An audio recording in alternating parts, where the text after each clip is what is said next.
I think we will start with the video part before going into the more old-fashioned style conversation. I was indeed very much looking forward to being there personally and attending this wonderful session along with Ritesh and Anisha. Unfortunately, due to some pressing and urgent meetings, I've had to stay back in Dubai. I'm in fact adequately represented by both Anisha and Ritesh, and let me take this opportunity to wish the event all success. Now, the topic that has been chosen is passing the baton. This is not only necessary, but extremely important at all levels of leadership, especially when it comes to family owned and managed businesses. As in everything in life, one needs to have passion, persistence, and patience. My father started the business in 1977 in Mumbai as a small shipping agency. He came from a very humble background but had this burning desire to create something extraordinary and thus started the journey of Transworld in 1977.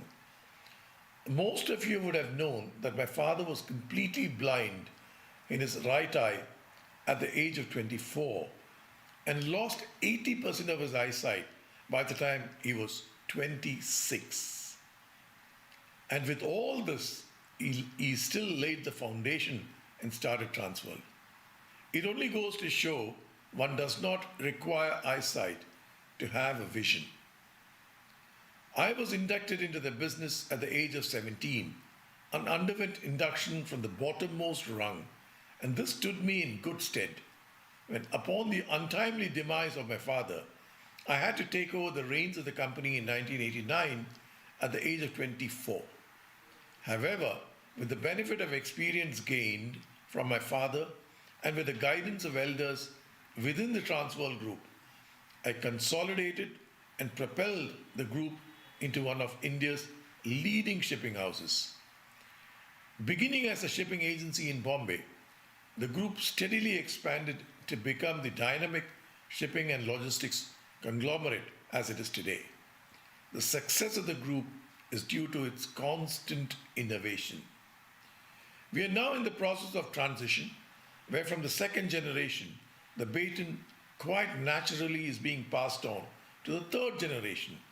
And I would like my children Ritesh and Anisha to take over along with the support of a mix of professionals and seniors within the group. Ritesh, after he graduated from Purdue, joined the group full-time in 2010 and has settled very well. It has been a learning experience for him right from the day one. Anisha joined the group full-time after she completed her master's in shipping and finance from Cass Business School in 2015. Gender has never played any role in the allocation of responsibilities. Both of them have always been a part of the same conversations and have taken an active part in all discussions about the family business. During our family dinners, we discussed various aspects of running the family business, which included conversations ranging from new inventions, the ways to treat customers and employees, and how to develop the business. And both Ritesh and Anisha have always come up with innovative ideas. Our values of integrity, transparency, respect, customer centrality, excellence, social and environmental responsibility were discussions that we always had as a family.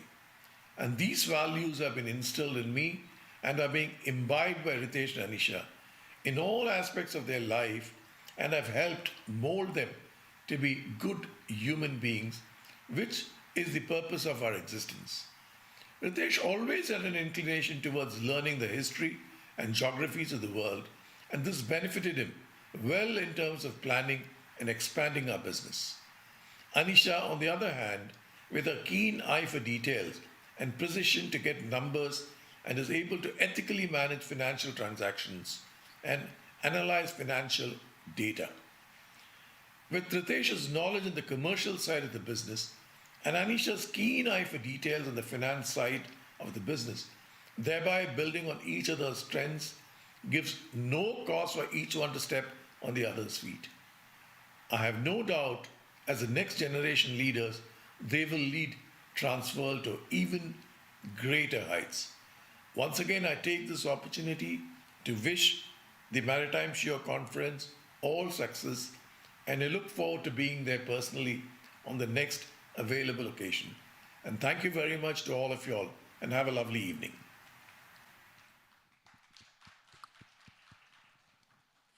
I think that was a great start to our conversation, and it's so nice to see you guys again.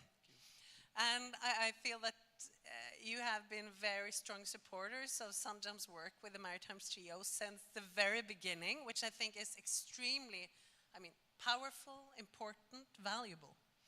And when we last had the Maritime SheEO, we had a virtual owners and next generation conversation virtually with Norwegian and Indian owners joining together, with the young next generation on board and the sitting generation on board with very different backgrounds. And in the program that we have been running with Tool and EY from Norway, we have had a strong focus now for almost 2 years of facilitating these discussions between the sitting and new generation of owners. What is changing? What are the capabilities that the young generation come in with, and how do we actually drive innovation through driving and fueling diversity to make the company succeed? So I wanted to ask you, Anisha and Ritesh, to begin our dialogue. In this world that is changing so rapidly, and I think now over the past 6 months, even more than we could have dreamt of while fighting COVID, we're facing all these global challenges at the same time. What are the biggest differences between the senior and the new generation that you see it? And what are kind of the key strengths that you wish to kind of continue and lean on from your father?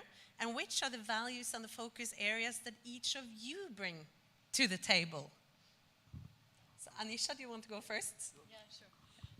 No, firstly, Sanjam, thank you so much for having us here. I think it's just been a great morning and now afternoon session, one after another, amazing set of speakers. So we're very happy to be here and be a part of this. And secondly, glad you made it to India finally, so very happy for that. But yeah, going back to your question, so I think the mindset is definitely changing. I think even the past sessions we've had today itself on sustainability, I think that has been a forefront of topic, and that has been something that this generation is bringing in. So how do you build in sustainability but also incorporate it with profit? So it is a more realistic thing that you're trying to attain. It's something that's definitely in everyone's conversation of, especially with ESG coming in. So how do you incorporate these values of good governance, having a good sort of social ethic within your corporation, and how do you bring environment? So you look at your emissions, you look at scope 1, 2, 3, and how do you sort of build it all in together? And which parts of your father's capacity and capabilities is that you really want to kind of pull in as you kind of further excel and drive your role for the future? So I think in that way we're actually quite lucky, because he is, he is quite open-minded, and he is very futuristic in that sense. So there wasn't too much of a mindset change that we had to go through to sort of for him to accept it. But I also think it is something, where you look at climate change, or you look at what's happening in Sharm el-Sheikh with the COP27. I think it is something that is happening. It is a discussion topic. It's also happening in boardrooms as well. So it is something that we're definitely looking at very seriously. So you feel that you are quite aligned? Yeah, definitely. And what would you add, Ritesh, from your end? You're sitting in two different roles, but you are also, siblings then driving this into the future. Yeah, thank you. Thanks for the question. Thanks for the opportunity, and Sanjam, thank you for having us, and it's been nice to listen in so far. It's interesting, right? I think the biggest change, at least from my perspective, is the conscious effort that people are taking about having these conversations. I think a few years ago, topics like these, talking about sustainability, talking about more women entrepreneurs, women leadership, I think all of them were maybe in textbooks, and a few people spoke about it. But my sense is that there's a conscious shift and a conscious effort with conferences like today, with people like yourselves, with different other women entrepreneurs and leaders. So I think there's a shift in the conversation, which is the first step, right? I think otherwise things stay nice and they're theoretical and they sound great. But until and unless that happens, so the younger generation, I think, benefits, and jumping to your question, the younger generation, because of easier access to information, maybe things like social media, an ability to read. You don't have to go to the library and find a book and then read it. You can Google it and you probably get an excerpt and you pick it up from there. So I think all of these things are allowing the conversation to happen at a much faster pace, and therefore, logically, change will also happen at a much more faster pace, and more real, tangible change will happen as well. So that's how I look at it, and I hope that made sense. Yeah, and what are your father's key strengths that you want to really take with you in your role? I mean, if I can take everything, that would be great.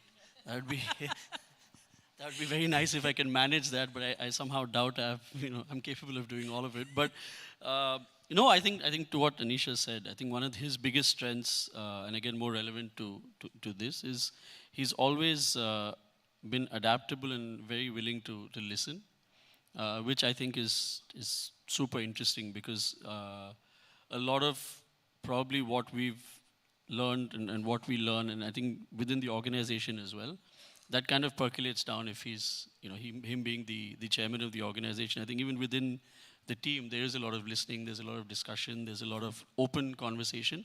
And I think this all does stem from him. So if I can imbibe that in some way, I think I'll be quite lucky.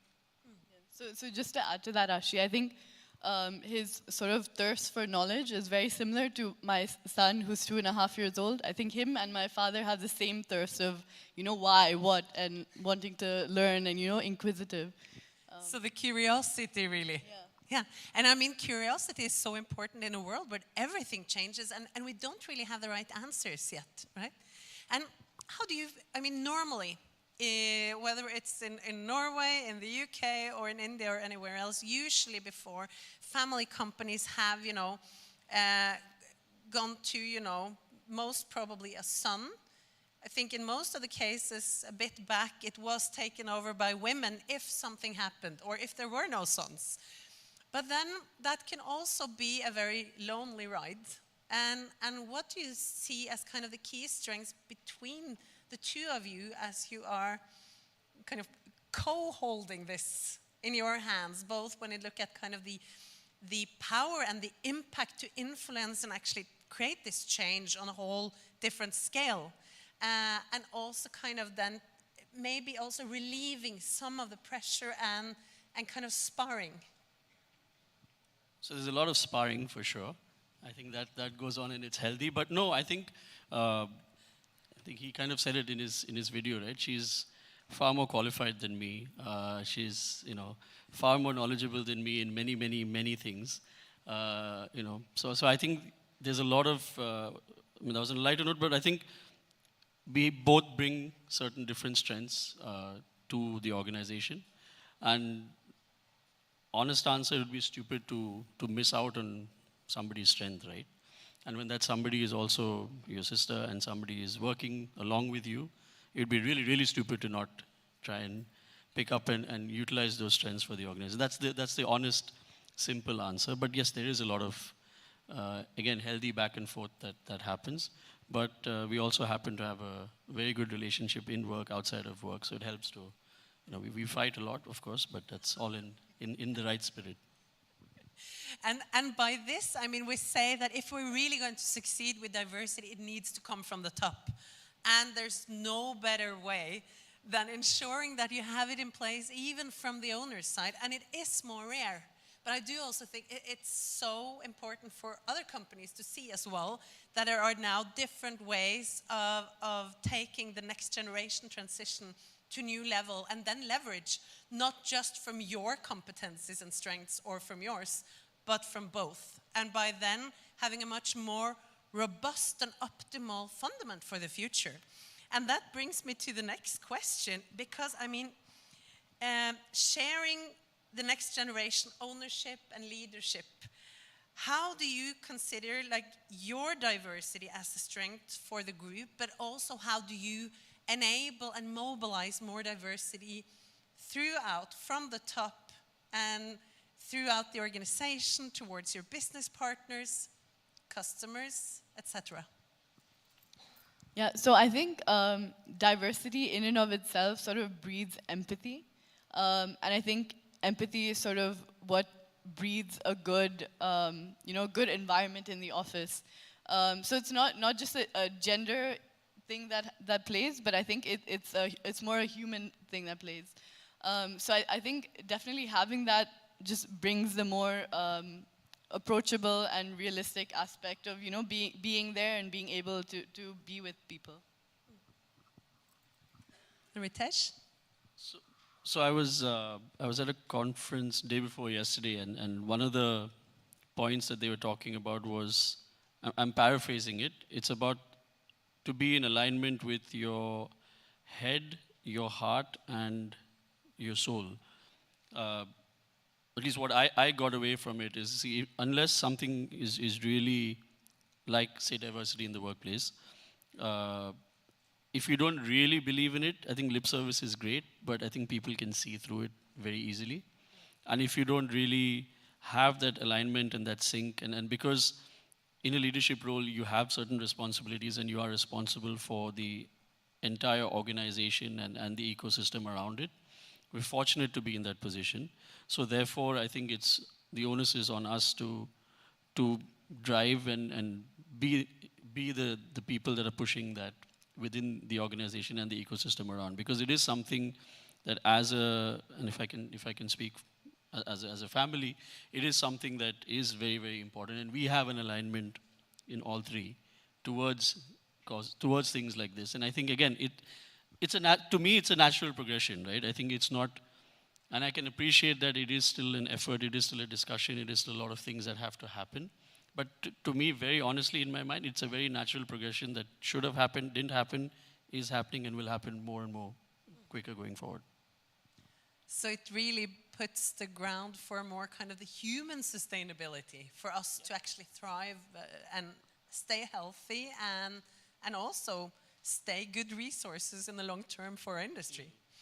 And then I wonder, on the personal level, but connected to the company, of course, what kind of change is it that you wish to bring to the world through your roles now and onwards? Because, I mean, now as companies, we need to, of course, deliver profit. We need to do what we are here to solve practically, but then we also need to take on our role for the bigger society. So what is kind of your biggest causes that you can connect into the everyday work and the group development? So one of the things I look at as part of our company is CSR. So I think that's something that I hold quite close to my heart. And I think there are a lot of causes that we look at, and we've sort of combined it with the UN SDGs, but also what we do as a company. So we tried to, amalgamate both together so that they actually work hand in glove. So I think in this sense, you're sort of giving back as well as, sort of growing with it. So for me, and it's something that, so I've grown up around very, very, very strong women, leaders, entrepreneurs. My grandmom ran her own hotel and restaurant business. My mom is actually the most qualified professional in the family, followed by her. My wife is an entrepreneur, and she has her own business that she started during COVID, and it's been running now for 3.5 years. So for me, it has to be women in leadership, not just women within the organization, but I think in leadership roles. So as an organization, I think we have certain targets, and I think we've spelled it out in open forums as well. We have women within the workforce, but I think our next kind of focus is bring more women in leadership. I mean, we have Namrita, who's our Chief Governance Officer, she's here. We have Shipra, who heads our CSR, she's here. We've got others in the team, but we have certain positions where we do have women leaders who are sitting in board levels who are part of those conversations, but not nearly enough. So I think that would be my kind of, if I can try and help out with that, that will be great, right? So. Thank you. And I mean, it was touched upon before, but of course, we don't just compete company to company for talents. We are in the talent war, really, where we as an industry compete for the best talents moving forward. So we need to be able to recruit them, retain them, and really optimally develop and nurture them so that we have the best foundation for succeeding with handling shipping and maritime logistics to the world. And how important is it for Transworld's future success to make this happen? And what are kind of the targets and the actual kind of the best practices that you could also share, or even ambitions that you haven't reached yet, but where, I mean, sharing also just the ambition makes an impact to drive inspiration towards others? Yeah, so I think when we talk about women in workforce, it's not just a question of gender, but it's actually just a question of empowering the other 50% of the population, you know? So I think it doesn't make sense where 50% is driving and the other 50 are not able or given the opportunity. So I think that's something sort of that we look at. So whether it's, you know, women crew on board, or whether it's more women drivers, or, you know, just providing opportunity and providing education for them. So actually a couple of years ago, we did try to get more women on board. And there were certain issues that we faced, and it didn't end up working, unfortunately. But I think these are sort of learnings that we're going through. And you just being at conferences like this and speaking with Sanjam and getting connected to such great people, I think it's also maybe with our learnings of what didn't work and other people's learnings as well, I think you can sort of create that ecosystem. Yeah, and I think now definitely time has worked with you, as we see more and more ship owners also now going that path, setting targets. So I mean, now sharing best practice, being able to grow together to reach these goals, not just company by company, but us as a united, borderless group of frontrunners that really wants to see this change. Is there any extra message that you would want to share with, I mean, we have a room packed of amazing people here, and we have people following this conference from all over the world. What would be your kind of key message to the younger part of the audience that are watching and joining us today? So it's a very loaded and very difficult question. But just to respond on what you said last, I think that to me is what the biggest change has been. Today, I think every industry, ours included, realizes that the collaborative approach is the best approach, right? You can't be working on islands, you can't be doing and making any change, big, small, whatever it is, if you're going to try and do it yourself. So I think maybe COVID has helped that, I don't know, but there's been a big change even in terms of, and I'm not saying, you know, get into cartelization or any of that. I'm just saying things like this that are societal shifts and societal changes. It's really nice to see the much more open approach taken by all of us. As far as advising or I don't know, listen, we're a learning organization. We have to continue to do that. We have, as I said, 2 senior women leaders. We also have Soumya here from our social media team, who is just graduated from B School. She's the exact next generation in the workforce, right? So we need to figure out how to get her, you know, feeling like she's part of it and feeling like she wants to come to work. So it's a big challenge. I don't know the solutions. I would love to hear from, you know, everyone else as well. So I wish I could answer it, but it's work in progress. Yeah. But it is a challenge that you are truly open for, and which I think is also for the rest of this room and our audience to help reaching. So I think with this, we are rounding off, and thank you so much for joining and for great open reflections. And we'll talk more later. Thank you very much. Thank you. Thank you. Thank you, everyone.